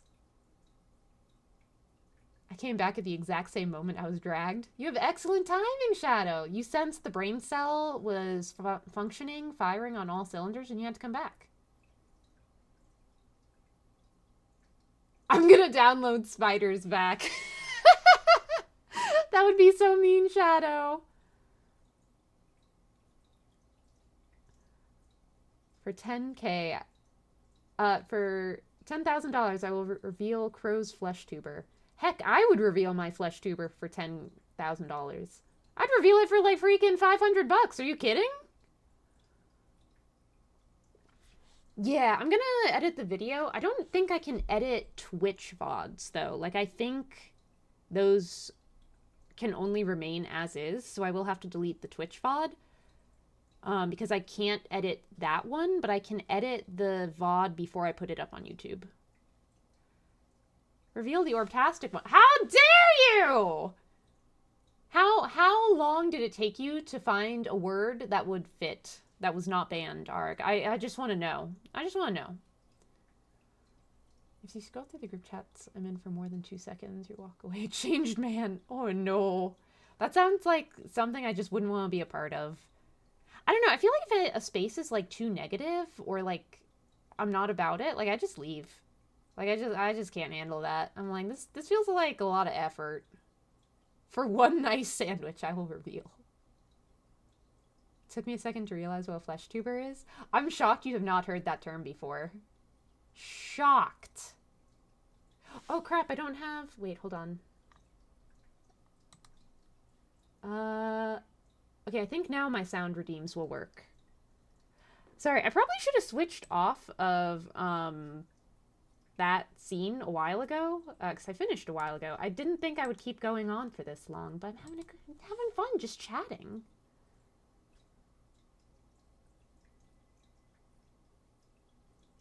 Did you give away your social security number or something? I did not. I just accidentally showed my DMs.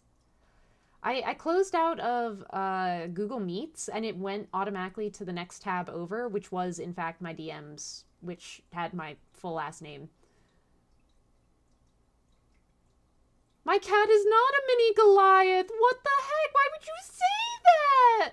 My cat is a beautiful, perfect baby angel girl who has never done anything wrong in her whole entire life.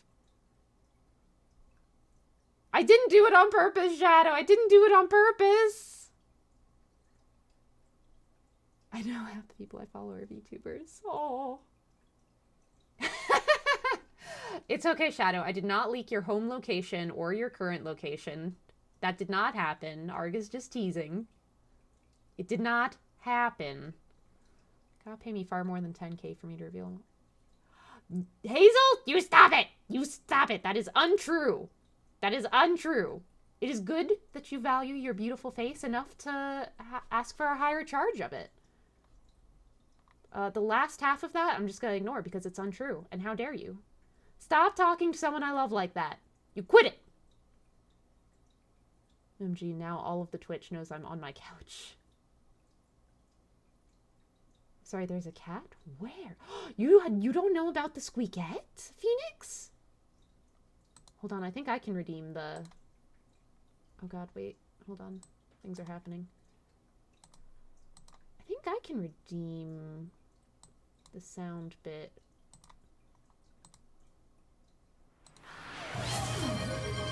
Snap. Yeah. Yeah. My baby! That is when she was just a small, sweet little kitette, only like a few months old. Oh! Boy, thank you so much for gifting Phoenix a sub! Oh my gosh, thank you so much! You didn't have to do that! But yeah, that was my squeakette. I have a beautiful little girl and a handsome young man. Milo and Toru. Toru is the squeakette. She's the most vocal, but only when it's just me. She will not make a sound or appear from out from under the couch if anyone else is nearby. This is why you shouldn't have so many tabs open. I had that tab open so I could get the link for the Google Meet. I needed that. I needed that tab open. I never keep many tabs open on my PC, only on my Mac.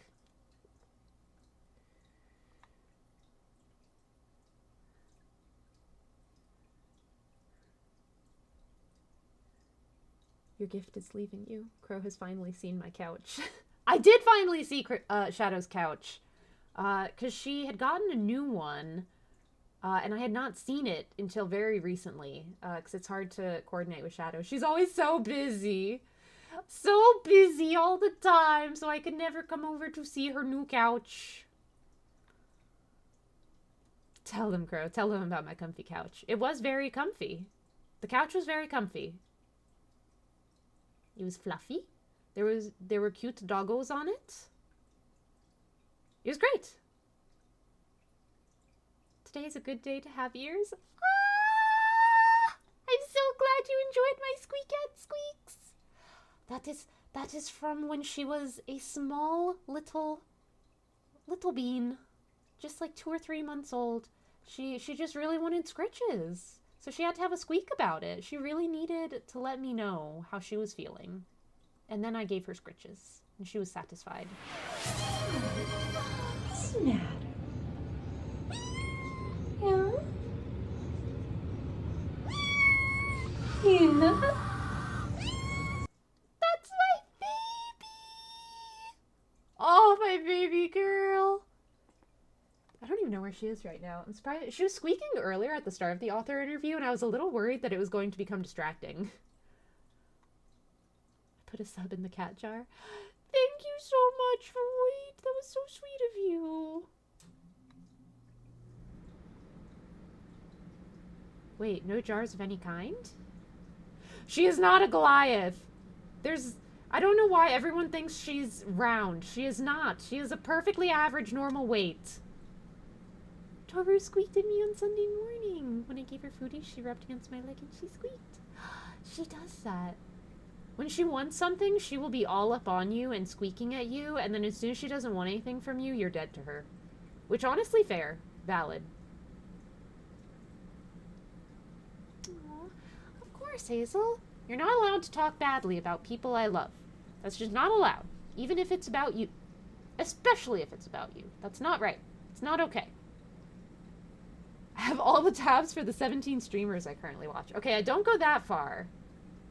All of my tabs are open for a reason. I use them as reminders. Like, if there's something I need to do or take care of. Like, I still need to go get my oil changed on my car, so I have that tab open so that I remember to make an appointment and do that.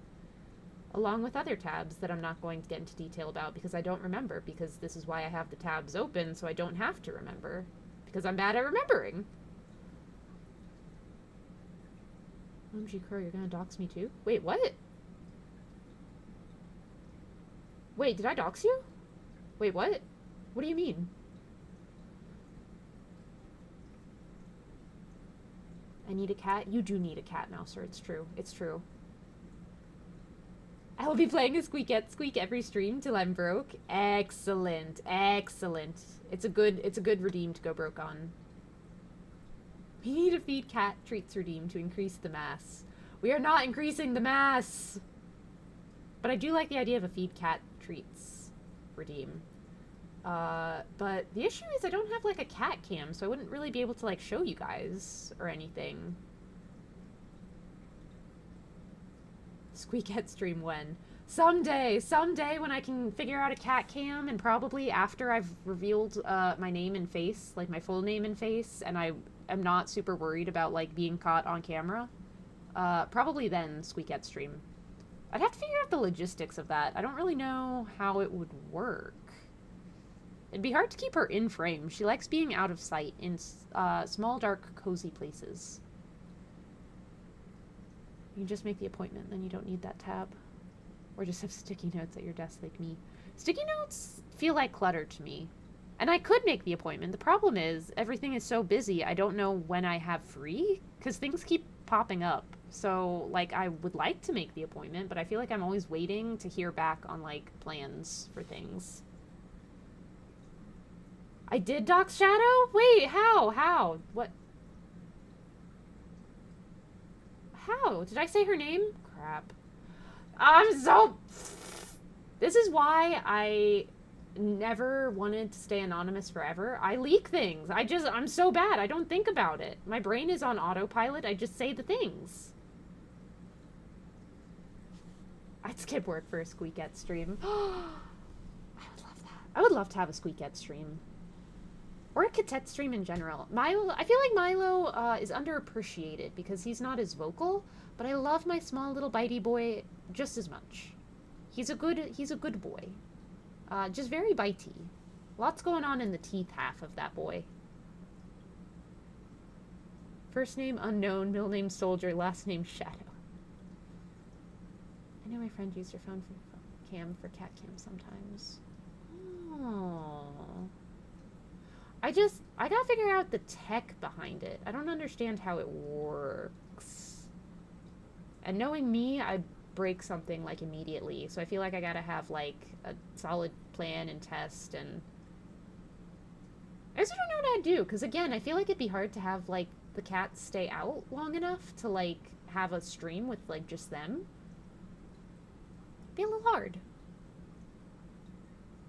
Sticky note supremacy. My desk has a list of sticky notes, and I take them down when I've done the thing.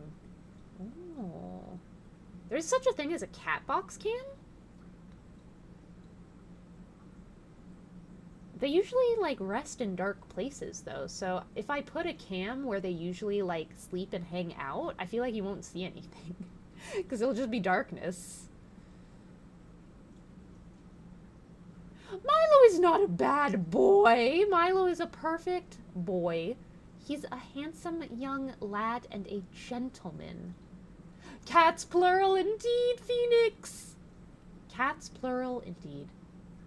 Oh, Mouser, you understand. Milo does deserve the world. He's just a good boy. He's my good, friendly little lad. He's not as vocal, so I feel like he doesn't get as much attention. But he's amazing. He's beautiful. Literally watching your stream with my cat sleeping in front of me. Oh, I love that. Oh, earlier when I was taking a nap before stream, little Toru was like burrowing under my blanket and she was resting right up against my chest. It was so stinking cute. I love nap time with the kitties. I miss having a cat. Oreo was such a good boy. Aww. Hope you can have another good boy or girl someday, Arg. He's not naughty, even though he completely destroyed and ripped up the back of my chair. He is bitey, though. I cannot deny this. He doesn't understand that the bites hurt. He just doesn't know. He just doesn't know. He does not understand. He's gotten a lot better since I spontaneously adopted Toru, though.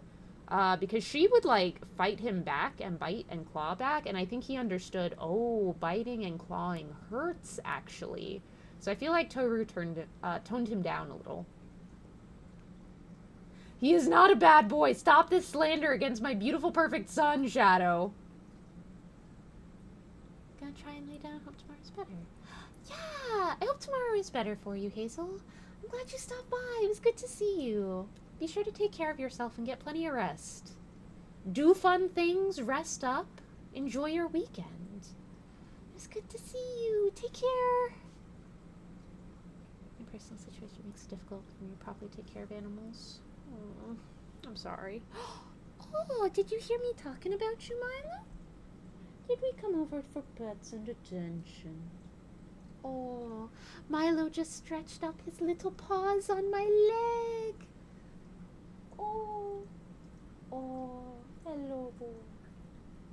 Oh, he's so stinking cute. How does he do it? How does he do it? I was so worried when I brought Toru home that he would not react well, because he has historically not reacted super well to other animals. And I hadn't actually planned on adopting a kitten that day, but I went in to volunteer at the cat shelter and I just fell in love with Toru and I was like, I have to have her. So I took her home that day. But Toru turned out to be an excellent big brother. Milo turned out to be an excellent big brother. He'll like swish his tail and like just watch as she'll like bat at it. He still does this. He did it when she was a kitten also. But like she'll just use his tail as a toy and he's like totally chill with it and he just watches her do it. It's so cute. He's a good big brother. He's excellent. Put a nice box in the corner. Focus the camera on it. Maybe add some LED lights. That should be a cat cam box. My cats don't really like boxes. They like trash in general. They will always rather play with trash than like the toys that I buy them. But they're not as interested in boxes. They don't really go in them. I don't know why.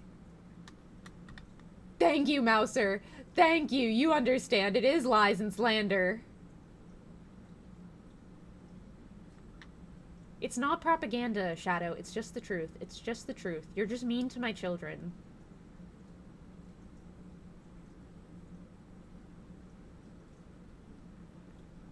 Wow, Argus siding with me for once? Wow. What a rare day. What star has died on this night? I believe the kitties are the best. They are! God, I love cats. I used to be like more of a dog person, and then I had a cat, and I was like, oh my god, cats though, they're so stinking cute. I'm shocked he did so well because he hated my cat. Yeah, we did try to introduce Milo to Shadow's cat. He was not happy about that. He like actually like growled and grumbled. He was so unhappy, and then he hid. But we were also like in Shadow's territory, so he was already like in an unfamiliar place, and her cat was so much bigger than him. And it was kind of his first time meeting another creature. Whereas when I had Toru, like I kept them separate for a while so they would just be pawing at each other under the door, and she was so little. So I don't think he perceived her as like a threat. She was just so teeny tiny. And she was in his territory, so I think that helped. Wait, I'm gonna go volunteer at my local cat shelter. I get to play with kitties for free? Yes, you do! So go volunteer at your local cat shelter, everyone. Go give the kitettes some attention and some loving, and help them find good forever homes. That was the best part when you saw like a cat that had been in the shelter for a while, like finally find like a good home. Oh, it's always so exciting. But then on the off side, it didn't happen very often, but every once in a while, people would come in who should definitely not be pet owners, and you had to like figure out how to politely be like, no, without saying no.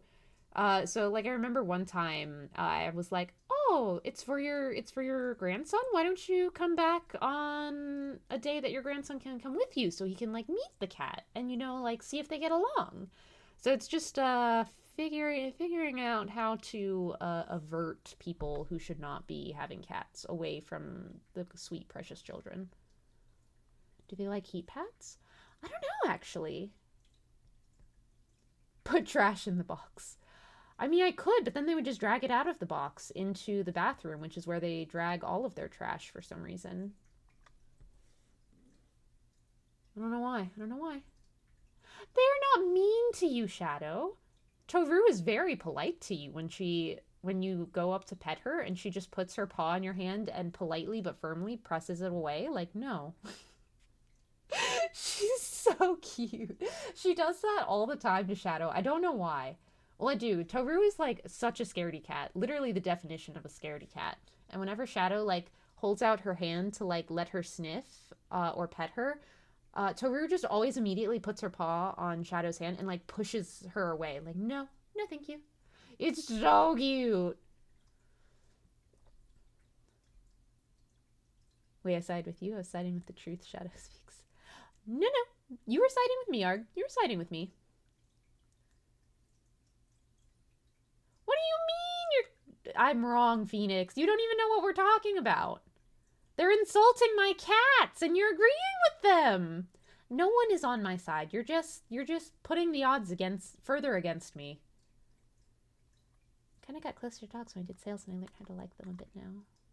But the itty bitty ankle biters are still not for me. That's fair. I love precious creatures. I was shook you had a pro crow opinion. Wow. Wow, Shadow. Wow. Pro crow opinions go by another name. Wrong. What? Why has this turned into a bullying crow fest? Why are you guys like this? Wow. Wow. I share details about my first name and last name unintentionally and my cats and I'm just insulted repeatedly? Wow. I do think it's hilarious that Toru is just like, no, thank you. It's so stinking cute every single time. Because she's just so, like, firm but gentle about it. She's just like, no, I'm good. Like, she doesn't claw, she doesn't, like, swat. She just, like, it's just such a polite, like, almost human, like, no, thank you. It's so cute. That is what they were doing, Phoenix, and you said I was wrong. Wow.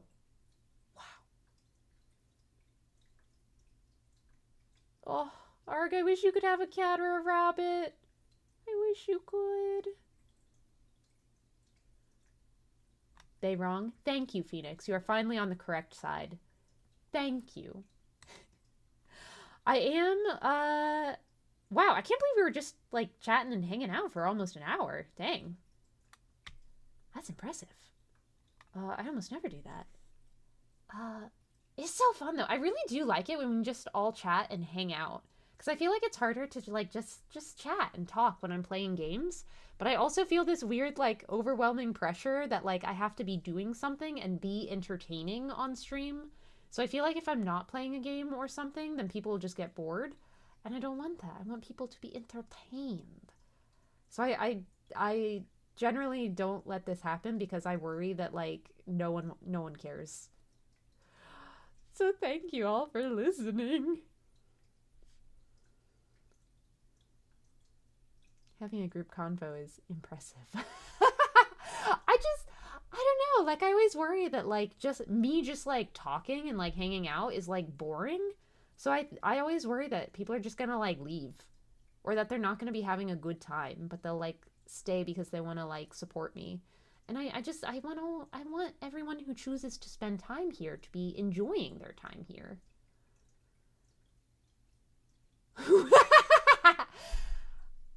No cat is as good as my precious dog or son, or my beautiful dog daughter. What about when you're going to yeet them into the canal, Shadow? She does make quite frequent threats about hucking her dog into the canal. You're always entertaining to me. Lyra never gets yote, only Ronan. This is true. Lyra is generally pretty good. She does bark a lot, though. But Ronan, not nearly as much as Ronan, though. Ronan is a barker. He is Mr. Wolf. People underestimate how engaging a good conversation can be. Yeah, like I'm having so much fun. And I didn't even realize almost like an hour had passed where we were just like hanging out and chatting. But it's just a good time. And I like getting to know everyone a little bit better. And I didn't even know that y'all didn't know. Some of you didn't even know that I had cats. 2, let alone 1. And if you ever want to see pictures of them, sometimes I post them in the Discord. My beautiful son Milo and my beautiful daughter Toru, also known as the Squeakette. Lyra is perfect and does nothing wrong. I'm gonna hit X on that. Hard X. Girl voice, Lyra is potato. Lyra is a potato, though. Like, she is very potato-shaped. She just is. She's very round. Much rounder than my beautiful, sweet, perfect baby angel Squeakette. I'm just saying. Just saying. You're the personality that we all gather around here, Crow. Embrace that fact. Oh, but that's so hard for me to do. It's so sweet of you to say that, but I cannot fathom, like, why people come to, like, watch me unless it's because I'm, like, being bad at games and, like, creating humorous situations through games. Like, it's just, I cannot process that there would be any other reason. It is still wild to me that people even come for that. Is Lyra a third cat? No, Lyra is a potato dog. That's rich coming from an orbescent cat owner. I like how you guys are getting some workarounds here for the banning of round, orb, and all synonyms on thesaurus.com. It is a popper! 260.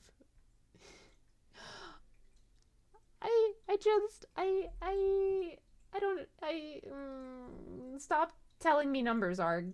That doesn't feel real, and I don't take compliments well. I don't know how to react to them, so you stop that. We watch you, Crow. We watch. We see. I believe Shadow is always watching. Orbescent is crazy.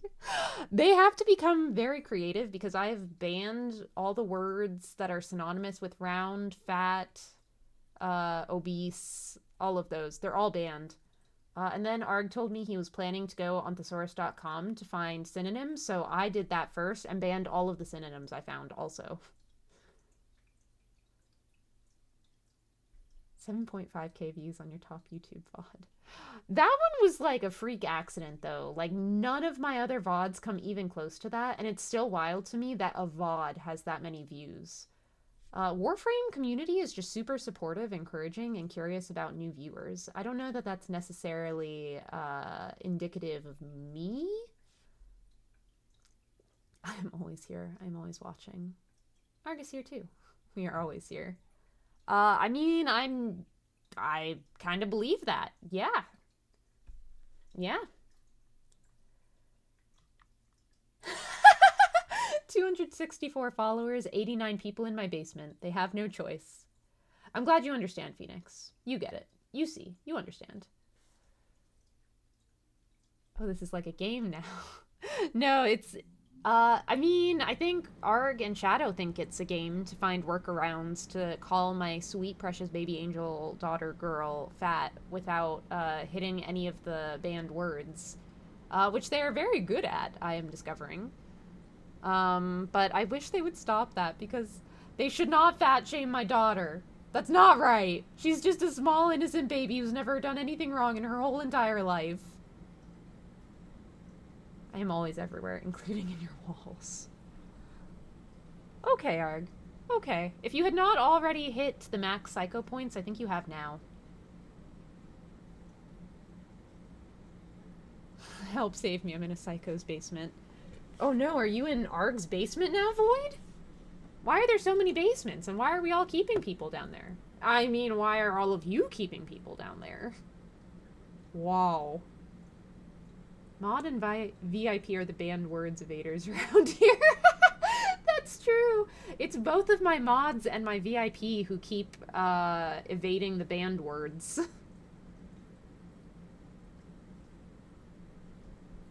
Fridge magnet? How does that one work, Phoenix? I'm confused on how that is the equivalent of round. There's absolutely nothing wrong with the meaty girl. There's not. But also she's not. So, like, if she was round, then yeah. Oh, I would accept that, but she's not. She's a perfectly average weight. It's just somehow become some kind of in-joke in the community that my sweet baby girl is round, and she isn't! Yeah. Calorie consumer. Living soccer ball, but she's not any of these things! No, no, stop! Stop insulting my daughter! Welcome, Ladybug! You had a perfectly timed sound bit there. Excellent choice. Alright, well, since y'all are just insulting my girl, I do think it is actually time for me to end stream. I did not plan on going this long tonight. I might want to ban equatorial Venus. Void, why you two? Why you two? Why is no one on my side here? Chunk Muffin! Oh my gosh. She is not a well-rounded cat, and I will post proof in the Discord showing she's not a well-rounded cat. She's just a normal-sized cat. Whisker Waddler. Alright, well, since y'all are busy creating new, interesting insults for my precious girl, I'm gonna go ahead and wrap up stream. Was not intending to just hang out for another hour, so that was fun. Had a great time. I hope everyone enjoyed the author interview today, and if you enjoyed the one today, well, I have great news. We have another one tomorrow. Because of how, like, scheduling worked out, it was actually such a nightmare. I was in talks with 3 different authors at the same time. I could not pin a single one of them down for a date. And then all of a sudden, all 3 of them were available at, like, the same time. So we have 2 back-to-back author interviews today and tomorrow, and I asked the other author if she could do next month, and she said yes. So, yeah. We were supposed to have tonight's author on last Friday, but she was really not feeling well, and I didn't want her to push herself, so that's why that was today. Because they weren't originally supposed to be, like, literally back-to-back, but it's just kind of how it ended up. And we have our next author tomorrow night, Katie Upperman. So please look forward to that. So we will be starting at our usual time of 6 p.m. EST. We'll be starting with the author interview. It should go for about an hour, and then we will be doing Friday with Friends. And as voted by the Discord, the game is going to be Lethal Company. So be sure that you have the game downloaded and installed. Shadow, are you sending the mod pack in the Discord so everyone can get it?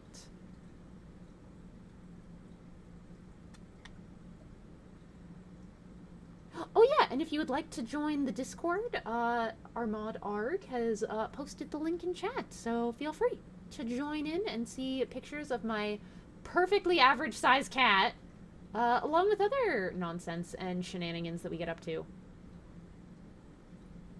The most perfect cat ever? Thank you, Void. Thank you. Finally, a truthful statement has been said. Finally! I hate everything that's happening right now. Why are all of you just insulting my cat? This is very nice. I'm so glad! I'm glad you had fun, Mouser. I hope everyone had a good time with the author interview and just chatting and hanging out. Tune in tomorrow for more doxing. No, no, I'm not gonna dox myself anymore. It's not gonna happen. Probably. At least not in the near future, I hope. I hope. The mods are ready. Not until one of you checks it? Oh, in that case, you're gonna have to send it. So, I can do that. Have you sent the new link? I don't remember. You're gonna have to resend it. I feel like you did send it, and then I forgot. I forgot. Remember, everyone, we can encourage body positivity around here. Not that you could tell from these two just insulting my cat, but we do encourage body positivity. All body types welcome and are valid. Never insult such a sweet ball of a cat. Thank you, Phoenix. Thank you. I think that's what it was. You sent it 2 days ago, but I also thought that was the one that got wiped and like crashed your laptop.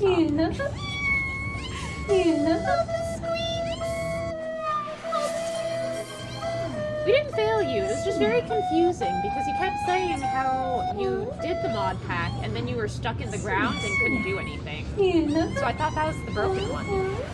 The Egyptians believed the most significant thing you could do in your life was die. Well, an excellent note to end on.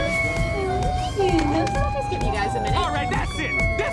Dishonor on your home. Bam, no change. Dishonor on you. Dishonor on your cow. 2,000 years later. Oh my gosh, what is happening?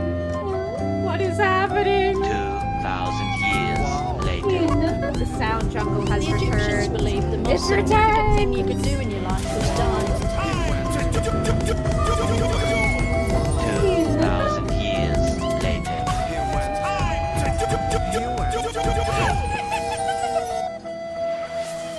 Best stream.